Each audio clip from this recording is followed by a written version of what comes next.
Hi, ഇന്ന് ഞാൻ സംസാരിക്കാൻ പോണത് ഒരു നമ്മുടെ MP MLA ഇവർക്കൊക്കെ നമ്മൾ ക്വാളിഫിക്കേഷൻ ഉണ്ട്. ക്വാളിഫിക്കേഷൻ കൊടുക്കുന്ന സമയത്ത് ടു ബി എ കൊടുക്കുന്നത് ഇപ്പോൾ MP ആവാൻ, നമ്മൾ പാർലമെന്റിൽ MP ആകാനുള്ള ക്വാളിഫിക്കേഷൻ പറഞ്ഞത് 25 years ഏജും ആൻഡ് ഇന്ത്യൻ സിറ്റിസൺ ആയിരിക്കണം. Okay, and other country any other parliament decide ചെയ്യുന്ന എനി അതർ ക്വാളിഫിക്കേഷൻ. ഓക്കെ, ഇതാണ് MP ആണ്. പാർലമെന്റിൽ ഓർ സ്റ്റേറ്റിലും ഇതുപോലെ ഉണ്ട്, രാജ്യസഭയിലും ഇതുപോലെ തന്നെ. ഇതിൽ എവിടെയും ഒരു എഡ്യൂക്കേഷൻ ക്വാളിഫിക്കേഷൻ അവർ കൺസിഡർ ചെയ്യുന്നില്ല. അതായത് ഒരു MP ആണെങ്കിൽ ഇന്ന എഡ്യൂക്കേഷൻ വേണം, ഇന്ന എഡ്യൂക്കേഷൻ ക്വാളിഫിക്കേഷൻ വേണമെന്ന് പറയില്ല. അത് എന്തുകൊണ്ടായിരിക്കാം എന്നൊരു ഇതാണ് ഞാൻ പറയുന്നത്. ഇതിന് രണ്ട് റീസൺ, രണ്ടായിട്ട് ഞാൻ തരുന്നത്. ഒന്ന്, അതിൽ വരുന്നൊരു ചെറിയ ലീഗൽ ഇഷ്യൂ, പിന്നെ അതിൽ വരുന്ന ഒരു പ്രാക്ടിക്കൽ ഇഷ്യൂ. ഓക്കെ, ലീഗൽ ഇഷ്യൂയിലേക്ക് വരുമ്പോൾ ഒന്ന് കൺസിഡർ ചെയ്യുന്നത് എന്താണെന്ന് വെച്ചാൽ, ഇന്ത്യ ഒരു ഡെമോക്രാറ്റിക് കൺട്രി ആയിരുന്നു. ഡെമോക്രാറ്റിക് കൺട്രി, ഓക്കെ, അല്ലെങ്കിൽ ഡെമോക്രാറ്റിക് നേഷൻ. ഡെമോക്രാറ്റിക് പറയുമ്പോൾ government of the people, government by the people, government for the people. Okay, അതായത് ബേസിക് ആയിട്ടുള്ള കണ്ടീഷൻ 25 വയസ്സ്. ഇപ്പൊ പാർലമെന്റ് MP ആവുന്ന സമയത്ത് 25 വയസ്സും ആൻഡ് ഇന്ത്യൻ സിറ്റിസണാണ്. അതിലൊരിക്കലും എഡ്യൂക്കേഷൻ ക്വാളിഫിക്കേഷൻ വെക്കില്ല. ഓക്കെ, എന്തുകൊണ്ട് അത് വെക്കില്ല എന്ന് ചോദിക്കുന്ന സമയത്ത്, ഇതാണ് ഇന്ത്യ ഡെമോക്രാറ്റിക് കൺട്രിയാണ്.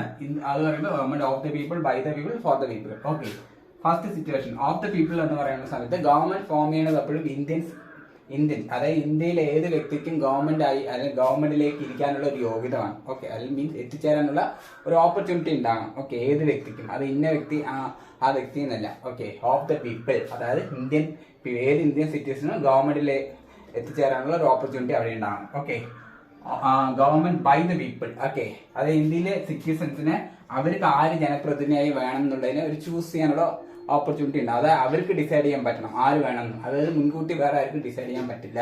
ഹൂവർ വേണം എന്നുള്ളത് അവർക്ക് ഡിസൈഡ് ചെയ്യപ്പെടണം. ഓക്കെ, ഫോർ ദ പീപ്പിൾ പറയുന്ന സമയത്ത് ഓക്കെ, അവിടുത്തെ ജനങ്ങൾക്ക് വേണ്ടിയുള്ള പീപ്പിൾ ആയിരിക്കണം. അതായത് ഇന്ത്യൻ പീപ്പിൾസിന് വേണ്ടി ഇന്ത്യക്കാരനെ ചൂസ് ചെയ്യണം. ബേസിക്കലി പറയുന്ന ഇന്ത്യക്കാർക്ക് വേണ്ടി ഒരു ഇന്ത്യക്കാരനെ ഇന്ത്യയിലെ പീപ്പിൾസ് സെലക്ട് ചെയ്യണമെന്നാണ് പറയുന്നത്. ഓക്കെ, ഫോർ എക്സാമ്പിൾ നമുക്ക് വരുന്ന സമയത്ത് ഇതിൽ എഡ്യൂക്കേഷൻ ക്വാളിഫിക്കേഷൻ കൺസിഡർ ചെയ്താലുള്ള പ്രശ്നം എന്ന് പറയാം. ഓക്കെ, ഇപ്പോൾ ഇന്ത്യയിൽ 144 അല്ലെങ്കിൽ 140 ക്രോസ് ഇന്ത്യൻ പീപ്പിൾസ് ആണ് ഉള്ളത്. ഇങ്ങനെ ഈ ഒരു സിറ്റുവേഷനിൽ every one have the opportunity, അല്ലേ? ഈ 140 കോടി പേർക്കും ഇന്ത്യയിലെ ഗവൺമെന്റിലേക്ക് എത്തിച്ചേരാൻ അല്ലെങ്കിൽ പാർലമെന്റിൽ എത്തിച്ചേരാനുള്ള യോഗ്യതയുണ്ട്. ഓക്കെ, 140 പേർക്കും. അതായത് ഇപ്പൊ പറഞ്ഞിട്ടുള്ള എല്ലാം ബേസിക് ക്വാളിഫിക്കേഷൻ ആണ്. 25 വയസ്സ് ഇന്ത്യൻ സിറ്റിസണും ആയിരിക്കണം എന്നത്. ഇത് എല്ലാ മനുഷ്യനും ഇന്ത്യയിൽ ജീവിക്കുന്ന ഒരു സിറ്റിസനെ എല്ലാ മനുഷ്യനും അച്ചീവ് ചെയ്യാൻ പറ്റുന്ന ഒരു ക്വാളിഫിക്കേഷൻ ആണ്. 25 വയസ്സ് കിട്ടും. അതായത് ഒരു പർട്ടിക്കുലർ ഏജ് ചെയ്യുന്ന ആർക്കും ഇന്ത്യയുടെ പാർലമെന്റിന്റെ ഭാഗമായി മാറാം. ആർക്ക് വേണമെങ്കിലും, ഏത് ജെൻഡർ ആണ് ശരി, ഏത് സിറ്റുവേഷൻ ആണ് ശരി, ഫിനാൻഷ്യൽ സിറ്റുവേഷൻ ആണ് ശരി, എന്നത്തെ എഡ്യൂക്കേഷൻ എന്താണ് ശരി. ഇതിലേക്ക് നമ്മളൊരു എഡ്യൂക്കേഷൻ ക്വാളിഫിക്കേഷൻ ആണ് അപ്ലൈ ചെയ്യാൻ പോകുന്നത്. ഓക്കെ, എഡ്യൂക്കേഷൻ പറഞ്ഞാൽ 25 വയസ്സ് ഇന്ത്യൻ സിറ്റിസൺ പ്ലസ് ഒരു ഗ്രാജുവേറ്റ് ആയിരിക്കണം. ഓക്കെ, ഒരു ഗ്രാജുവേറ്റ്. ഓക്കെ, ഏതെങ്കിലും ഒരു ഇന്ത്യയിലെ റെക്കഗ്നൈസ്ഡ് ആയിട്ടുള്ള യൂണിവേഴ്സിറ്റിയിൽ ഒരു ഗ്രാജുവേറ്റ് ആണ്. ഇങ്ങനെ ഒരു സിറ്റുവേഷൻ വരുന്ന സമയത്തായി ഇത് ഫിൽട്ടർ ചെയ്യപ്പെട്ടു. ഓക്കെ, ഇന്ത്യയിൽ 140 കോടി പേരുണ്ടെങ്കിൽ ഓൾമോസ്റ്റ് ചിലപ്പോൾ 20 കോടി പീപ്പിൾസ് ആണ് ഇന്ത്യയിലെ ഗ്രാജുവേറ്റ്സ് പറഞ്ഞു കഴിഞ്ഞാൽ. 20 കോടി പീപ്പിൾസിന് മാത്രമേ ഇന്ത്യയിൽ പാർലമെന്റിലേക്ക് എത്തിച്ചേരാനുള്ള ഓപ്പർച്യൂണിറ്റി കിട്ടുന്നുള്ളൂ. ഓക്കെ, അപ്പൊ നമ്മുടെ ഓട്ടോമാറ്റിക്കലി ആ ഗവൺമെന്റ് ഡെമോക്രാറ്റിയിലെ ഫസ്റ്റ് സിറ്റുവേഷൻ തെറ്റിപ്പോയി. അതായത് government by the people, okay, of the people. Okay, government of the people പറയുമ്പോൾ ഗവൺമെന്റ് എന്ന് പറഞ്ഞാൽ പീപ്പിളിന് സെലക്ട് ചെയ്യപ്പെടണം. ഓക്കെ, പീപ്പിളിന് സെലക്ട് ചെയ്യപ്പെടണം എന്നൊരു കണ്ടീഷൻ ഉണ്ട്. ഇത് പീപ്പിളിന് സെലക്ട് ചെയ്യാൻ പറ്റില്ല. കാരണം പീപ്പിൾസിൽ തന്നെ ഒരു ഫിൽട്ടറിംഗ് നടന്നു. ഓക്കെ, എഡ്യൂക്കേഷൻ വെച്ചപ്പോൾ തന്നെ ഒരു ഫിൽട്ടറിംഗ് നടന്നു. അതായത് 140 കോടിയിലെ 20 കോടി പീപ്പിൾസിന് മാത്രമേ ഇന്ത്യയിൽ ഗവൺമെന്റ് ആകാനുള്ള യോഗ്യതയുള്ളൂ, അല്ലെങ്കിൽ യോഗ്യതയാണ്. അപ്പൊ ഈ എഡ്യൂക്കേഷൻ വരുമ്പോൾ എന്തായാലും ഓട്ടോമാറ്റിക്കലി സെലക്റ്റീവായി. ഓക്കെ, ഗവൺമെന്റ് സെലക്റ്റീവായി ഒരു പർട്ടിക്കുലർ കമ്മ്യൂണിറ്റിക്ക് മാത്രമേ ഗവൺമെന്റ് ഫോം ചെയ്യാനോ അല്ലെങ്കിൽ പാർലമെന്റിൽ എത്തിച്ചേരാനുള്ള യോഗ്യത ഉണ്ടാകുന്നത്. ഈ എഡ്യൂക്കേഷൻ വയ്ക്കുമ്പോൾ ഒരു പ്രശ്നം അതാണ്. അതേപോലെ തന്നെ ഒരു പർട്ടിക്കുലർ ഇപ്പോൾ ഗവൺമെന്റ് ബൈ ദ പീപ്പിൾ പറയുമ്പോൾ നമുക്ക് പർട്ടിക്കുലർ പീപ്പിളിന് മാത്രമേ നമുക്ക് ചൂസ് ചെയ്യാൻ പറ്റുള്ളൂ. അവിടെയും നമ്മൾ ലിമിറ്റഡ് ആയി. ഓക്കെ, ഈ 140 കോടിയിൽ 20ലേക്ക് നമ്മൾ ഒതുങ്ങാണ്. ഓക്കെ, അങ്ങനെ വരുന്ന സമയത്ത് ഒരു ലീഗൽ ഇഷ്യൂ ആയി. അതായത് ഓഫ് ദ പീപ്പിൾ എന്ന് പറയുന്നത് നമുക്ക് പറയാൻ പറ്റില്ല. കാരണം ഓഫ് ദ പീപ്പിൾ തന്നെ ഒരു ഫിൽട്ടറിംഗ് നടന്നു കഴിഞ്ഞു. ഓക്കെ, ഈ ഫിൽട്ടറിംഗ് നടക്കപ്പെട്ട് കഴിഞ്ഞാൽ നമുക്ക് ഒരിക്കലും ഡെമോക്രാറ്റിക് ഓഫ് ദ പീപ്പിൾ എന്ന് പറയാൻ പറ്റുമോ? ഇല്ല. കാരണം എന്താ, ആ ഓഫ് ദ പീപ്പിൾ ചിലപ്പോൾ 120 കോടി പീപ്പിൾസ് അവിടെ റിജക്റ്റഡ് ആണ്. ആ 20 കോടി പേർക്ക് മാത്രമേ അവിടെ പാർലമെന്റ് ഫോം ചെയ്ത് ഗവൺമെന്റിലേക്ക് എത്തിച്ചേരാനുള്ള ഓപ്പർച്യൂണിറ്റി കിട്ടും. ബാക്കി 120 പേരും ഓട്ടോമാറ്റിക്കലി റിജക്റ്റഡ് ആണ്. അപ്പൊ അവിടെ ക്വാളിഫിക്കേഷൻ വെച്ചാൽ എന്താ, ഇപ്പൊ ഗ്രാജുവേറ്റ് ക്വാളിഫിക്കേഷൻ വെച്ച് തന്നെ ഇങ്ങനെ ഒരു ഇഷ്യൂ വരികയാണ്. ഓക്കെ, ഓക്കെ, അപ്പോൾ ഓട്ടോമാറ്റിക്കലി നമുക്ക് ഗവൺമെന്റ് ഓഫ് ദ പീപ്പിൾ എന്ന് പറയാൻ പറ്റില്ല, ഗവൺമെന്റ് ബൈ ദ പീപ്പിൾ എന്നും പറയാൻ പറ്റില്ല. ഓക്കെ, പിന്നെ ഈ 120 കോടി എന്ന് സെലക്ട് ചെയ്യപ്പെടുമ്പോൾ നമ്മൾ പറയുന്നത് ഗവൺമെന്റ് ഫോർ ദ പീപ്പിൾ. ഈ 20 കോടിയുള്ള വ്യക്തികൾക്ക് ഈ 120 കോടിയുടെ നീഡ് ചിലപ്പോൾ സാറ്റിസ്ഫൈ ചെയ്യാൻ പറ്റിക്കൊള്ളുന്നില്ല. കാരണം ഈ 20 കോടി പറയുന്നത് ഒരു കമ്മ്യൂണിറ്റിയുടെ ഭാഗമാണ്. എല്ലാ കമ്മ്യൂണിറ്റികളിൽ നിന്നും അല്ലെങ്കിൽ എല്ലാ തരത്തിലുള്ള ഗ്രൂപ്പുകളിൽ നിന്ന് റെപ്രസെന്റേഷൻ ഗവൺമെന്റിലേക്ക് വരുമ്പോഴാണ് എല്ലാ തരത്തിലുള്ള ഗ്രൂപ്പുകൾക്കും അവിടെ അക്സെപ്റ്റൻസ് കിട്ടുക. ഓക്കെ, ഇപ്പോൾ ഇത് പർട്ടിക്കുലർ ഗ്രൂപ്പാണ്. ഈ പർട്ടിക്കുലർ ഗ്രൂപ്പിന് ഈ എല്ലാ ഗ്രൂപ്പിന്റെയും നീഡ് മനസ്സിലാക്കാനോ അണ്ടർസ്റ്റാൻഡ് ചെയ്യാൻ പറ്റിക്കൊള്ളുന്നില്ല. അപ്പോൾ ഗവൺമെന്റ് ഫോർ ദ പീപ്പിൾ എന്ന ഒരു കൺസെപ്റ്റ് അവിടെ ഫെയിലിയർ ആവും. ഓട്ടോമാറ്റിക്കലി ഡെമോക്രസി ഫെയിലിയർ ആവും അവിടെ. ഓക്കെ, ഈ ക്വാളിഫിക്കേഷൻ എടുത്തു വെച്ച് കഴിഞ്ഞാൽ എഡ്യൂക്കേഷൻ ക്വാളിഫിക്കേഷൻ വരുമ്പോൾ ഇങ്ങനെ ഒരു ഇഷ്യൂ അവിടെ വരും. അതായത് ഡെമോക്രസി എന്നൊരു കൺസെപ്റ്റ് അവിടെ ഫെയിലിയർ ആവും. Okay, failure of democracy. അതിന് ഓഫ് ദ പീപ്പിൾ അവിടെ വർക്ക്ഔട്ട് ആവില്ല, ബൈ ദ പീപ്പിൾ വർക്ക്ഔട്ട് ആവില്ല, ആൻഡ് ഫോർ ദ പീപ്പിളും അവിടെ വർക്ക്ഔട്ട് ആവില്ല. ഓക്കെ, ഡെമോക്രസി എന്ന് പറയുന്നത് ഇന്ത്യയുടെ ബേസിക് സ്ട്രക്ചർ ഡോക്ട്രീനിൽ ഇൻക്ലൂഡ് ചെയ്തിട്ടുള്ള ഒരു ഐഡിയ ആണ്.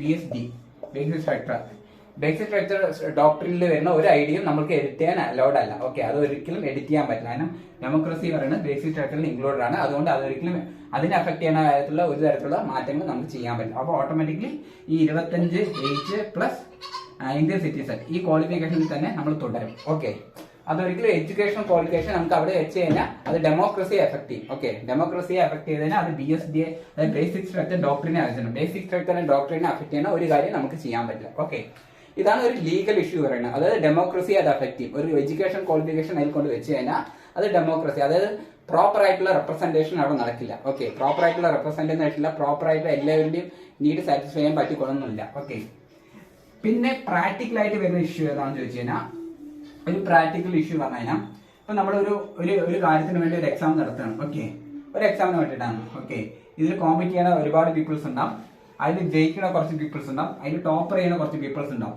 ഈ ടോപ്പർ ചെയ്യുന്ന വ്യക്തിയാണോ ആ ഫീൽഡിൽ ഏറ്റവും മികച്ച വ്യക്തിയായി മാറുക?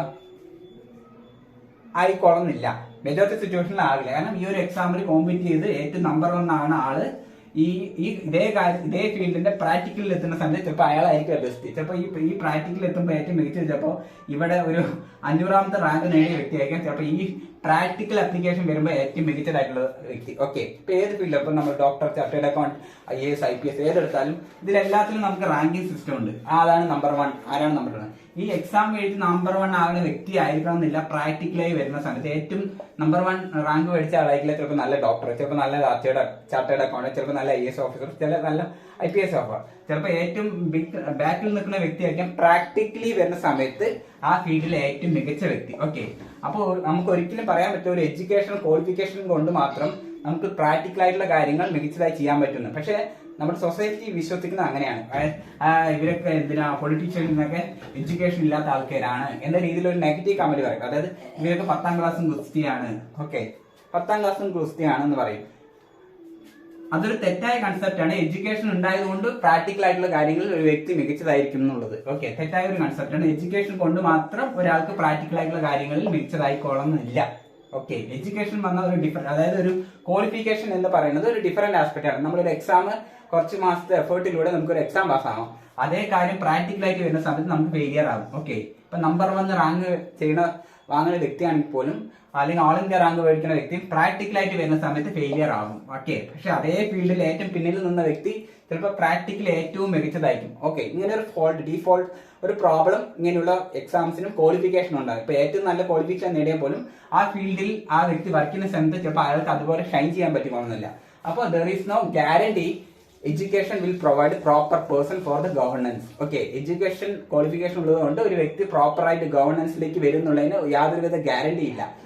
ചിലപ്പോൾ ഈ എഡ്യൂക്കേഷൻ ക്വാളിഫിക്കേഷൻ ഇല്ലാത്ത വ്യക്തിക്ക് ഏറ്റവും ബെറ്റർ ആയിട്ട് ഗവർണൻസ് ചെയ്യാൻ കഴിയും. അതായത് ഏറ്റവും ഗവർണറായിട്ട് എല്ലാം അഡ്മിനിസ്ട്രേറ്റ് ചെയ്യാൻ പറ്റും. മധ്യത്തെ സിറ്റുവേഷനിൽ അത് നടക്കും. ഓക്കെ, ഇപ്പോ ഫോർ എക്സാമ്പിൾ നോക്കുകയാണെന്നുണ്ടെങ്കിൽ പൊളിറ്റീഷ്യൻസിന് മെയിൻ ഡ്യൂട്ടി എന്ന് പറയുന്നത് ലീഡർഷിപ്പ് ആണ്. Okay, they are the leader. Okay, ഇവർക്ക് കീഴിൽ ഒരുപാട് പീപ്പിൾസ് ഉണ്ട്. Okay, IAS, IPS, different kind of ജോബിൽ എക്സിക്യൂട്ടീവ്, ലോട്ട് ഓഫ് എക്സിക്യൂട്ടീവ്സ് ഉണ്ട്. പൊളിറ്റീഷ്യൻസിന്റെ ഡ്യൂട്ടി എപ്പോഴും ഇവരെ ലീഡ് ചെയ്ത് കാര്യങ്ങൾ ചെയ്യുക. അതായത് ഒരു ഗവൺമെന്റിന്റെ ആക്ഷൻസ് എന്താണോ അതിനെ ലീഡ് ചെയ്തിട്ട് ഇവരെ അത് വെച്ചാൽ ഒരു പൊളിറ്റീഷ്യൻ ഒരിക്കലും അത്രയും ക്വാളിഫൈഡ് ആയിട്ടുള്ള വ്യക്തി ആണെന്ന് ആവശ്യമില്ല. അയാൾക്ക് ബെറ്റർ ആയിട്ട് ഒരു കാര്യം ചെയ്യണം എന്നുള്ള ഇന്റൻഷൻ മാത്രം ഉണ്ടായാൽ മതി. ആ ഇന്റൻഷൻ ഉണ്ടെങ്കിൽ ആ വ്യക്തിക്ക് സെർവ് ചെയ്യാൻ വേണ്ടിയിട്ട് ഇവിടെ ഒരു എല്ലാ തരത്തിലുള്ള ഡിപ്പാർട്ട്മെന്റും ഇവിടെ റെഡി ആയിരിക്കും. അതായത് ക്വാളിഫൈഡ് ആയിട്ടുള്ള പീപ്പിൾസ്, എക്സ്പേർട്ട് ആയിട്ടുള്ള പീപ്പിൾ എല്ലാവരും ഇവിടെ റെഡി ആയിരിക്കും. ഓക്കെ, എല്ലാവരും ഇവിടെ റെഡി ആയിരിക്കും. ഓക്കെ, അപ്പൊ ഈ വ്യക്തിക്ക് ഇന്റൻഷൻ ഉണ്ടെങ്കിൽ, അതായത് ഒരു പൊളിറ്റീഷ്യൻ ആയിട്ട് MLA ആയാലും ശരി MP ആയിട്ടും വരുന്ന വ്യക്തിക്ക് ഈ വ്യക്തിക്ക് ഇന്റൻഷൻ ഉണ്ടെങ്കിൽ ആ വ്യക്തിയുടെ ക്വാളിഫിക്കേഷൻ അവിടെ മാറ്റർ ചെയ്യില്ല. ആള് ചിലപ്പോൾ 10ാം ക്ലാസ് ഗുസ്തി ആയിരിക്കാം, ഓക്കെ, ചിലപ്പോൾ +2 ആയിരിക്കാം, ചിലപ്പോൾ സ്കൂളേ കണ്ടിട്ടുണ്ടാവില്ല. അത് അവിടെ ഒരു മാറ്റർ ആയിട്ട് വരില്ല. ആ വ്യക്തിക്ക് പ്രോപ്പർ ജനങ്ങൾക്ക് അല്ലെങ്കിൽ സർവീസ് കൊടുക്കണം എന്നുള്ള ഇന്റൻഷൻ ഉണ്ടെങ്കിൽ ബാക്കി എല്ലാം ഇത് റെഡിയാണ്. ഓക്കെ, ഈ വ്യക്തി ഈ കാര്യങ്ങളൊന്നും എക്സ്പേർട്ട് ആവേണ്ട ആവശ്യമില്ല. അതായത് അയാൾ ഏത് മിനിസ്റ്റർ ആണോ അല്ലെങ്കിൽ ഏത് തരത്തിലുള്ള ഏത് ഡിപ്പാർട്ട്മെന്റിലെ മിനിസ്റ്റർ ആണോ അതിലൊന്നും ഇയാൾ മികച്ചതാവേണ്ട ആവശ്യകത എന്നത് ഇല്ല. ഓക്കെ, ആൾക്കാർ പറയും ഈ ഫീൽഡിൽ വരുന്ന സമയത്ത് ആ വ്യക്തിക്ക് ഇന്റൻഷൻ എന്താണ്, ഈ ഏരിയയിൽ എനിക്ക് മികച്ചത് ചെയ്യണമെന്നുള്ള ഇന്റൻഷൻ ആ ഒരു മിനിസ്റ്റേഴ്സ് ഉണ്ടെങ്കിൽ അത് ചെയ്യാൻ ആവശ്യമായുള്ള എല്ലാവിധ പീപ്പിൾസും, അത് ഹ്യൂമൻ റിസോഴ്സസ് ഇവിടെ അവൈലബിൾ ആണ്. നമ്മുടെ ഡ്യൂട്ടി അല്ലെങ്കിൽ ഒരു മിനിസ്റ്ററിന്റെ ഡ്യൂട്ടി പറഞ്ഞാൽ ലീഡർഷിപ്പാണ്. ഓക്കെ, ഗൈഡ് ചെയ്യുക എന്നുള്ളതാണ്. അല്ലാതെ നമ്മൾ ഇതിൽ എക്സ്പെർട്ട് ആവേണ്ട ആവശ്യമില്ല. ഓക്കെ, അതിൽ എക്സ്പെർട്ട് അല്ലെങ്കിൽ പോലും ഇപ്പോൾ ചിലപ്പോൾ സ്കൂൾ കാണാത്ത വ്യക്തിക്കും ഏറ്റവും നല്ല വിദ്യാഭ്യാസ മന്ത്രിയാവാൻ പറ്റും. ഏറ്റവും ചിലപ്പോൾ ഈ ഡോക്ടർ ആവേണ്ട ആവശ്യമില്ല നമ്മളൊരു ആരോഗ്യമന്ത്രി ആവുന്നുണ്ടെങ്കിൽ. ഇതെല്ലാം ചെയ്യാനുള്ള ആൾക്കാരുണ്ട് ഇവിടെ. Intention, okay, intention, proper intention to serve the peoples of the country ഉണ്ടെന്നുണ്ടെങ്കിൽ ഓട്ടോമാറ്റിക്കലി അയാൾക്ക് ഒരു നല്ല മിനിസ്റ്റർ ആകാൻ പറ്റും. എഡ്യൂക്കേഷൻ ക്വാളിഫിക്കേഷൻ അവിടെ ഒരു മാറ്ററേ അല്ല. ഓക്കെ, സോ അതുകൊണ്ടാണ് നമുക്ക് പിന്നെ ജനങ്ങൾക്ക് ചൂസ് ചെയ്യാൻ പറ്റും ഈസി ആയിട്ട്. അതായത് അവർക്ക് ഇഷ്ടമുള്ള പീപ്പിൾസിനെ ചൂസ് ചെയ്ത് ലീഡറായിട്ട് കീപ്പ് ചെയ്യാൻ പറ്റും. ഓക്കെ, ബേസിക്കലി അതൊരു ഹെൽപ്ഫുൾ ആയിട്ടുള്ള ഒരു കാര്യമാണ്. ഓക്കെ, പിന്നെ പറയുന്നത് എഡ്യൂക്കേഷൻ ഉണ്ടെങ്കിലും may not be the best people. Okay, majority സിറ്റുവേഷനിലും ലീഡർഷിപ്പ് എടുക്കുമ്പോൾ ഒരു നല്ലൊരു പൊളിറ്റീഷ്യൻ അല്ലെങ്കിൽ നല്ല മിനിസ്റ്റർ ആണെന്നുണ്ടെങ്കിൽ അതിന് ഏറ്റവും വലിയ ക്വാളിറ്റി എന്താന്ന് ചോദിച്ചാൽ ഇന്റൻഷൻ ആണ് ഇമ്പോർട്ടന്റ്. ക്വാളിഫിക്കേഷനേക്കാളും ഇന്റൻഷൻ. ഓക്കെ, ഇപ്പൊ നമ്മള് ക്വാളിഫിക്കേഷനേക്കാളും ഇമ്പോർട്ടന്റ് ഇന്റൻഷൻ. ഇപ്പോൾ ഒരു നല്ല ഒരു പേഴ്സണെ, ഒരു പൊളിറ്റീഷ്യനെ അയാൾക്ക് they want to serve better thing to the society of the people ആണെന്നുണ്ടെങ്കിൽ if they have the intention, ആ പേഴ്സൺ ഇന്റൻഷൻ ഉണ്ടെങ്കിൽ ബാക്കിയെല്ലാം ഇവിടെ ചെയ്യാൻ ആൾക്കാരുണ്ട്. ആ പൊളിറ്റീഷ്യന് ഇന്റൻഷൻ മാത്രം ഉണ്ടായാൽ മതി. Qualification not necessary. ഉണ്ടെങ്കിൽ നല്ലതാണെന്നുണ്ടെങ്കിലും അത് ഉള്ളത് കൊണ്ട് എല്ലാം ആകുന്നല്ല.